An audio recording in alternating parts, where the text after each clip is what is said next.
بسم اللہ الرحمن الرحیم۔ اللہ تبارک و تعالیٰ کا ارشاد ہے، اللہ یبسط الرزق لمن یشاء ویقدر۔ اللہ تعالیٰ جس کے لیے چاہتا ہے رزق کو کشادہ کر دیتا ہے اور جس کے لیے چاہتا ہے تنگ کر دیتا ہے۔ امام شوکانی رحمہ اللہ فرماتے ہیں، قد یوسع اللہ الرزق لمن کان کافرا ویقدرہ علی من کان مؤمنا ابتلاء وامتحانا۔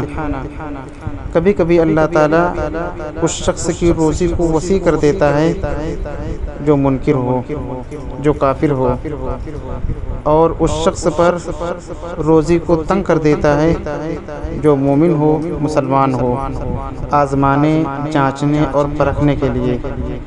یعنی اللہ تعالیٰ کبھی اپنے نافرمان اور منکر شخص کی روزی میں اضافہ کر دیتا ہے اور اس کی روزی کو خوب پھیلا دیتا ہے، وسیع کر دیتا ہے، اور اس کے مقابلے میں جو اللہ کا فرما بردار ہے، ایمان والا ہے، اس کو آزمانے اور جانچنے کے لیے اس کی روزی اس پر تنگ کر دیتا ہے۔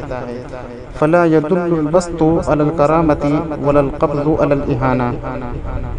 تو روزی میں فراوانی اور کشادگی عزت کی دلیل نہیں ہے، اور روزی میں کمی اور روزی کا سمیٹ لیا جانا یہ ذلت کی دلیل نہیں ہے۔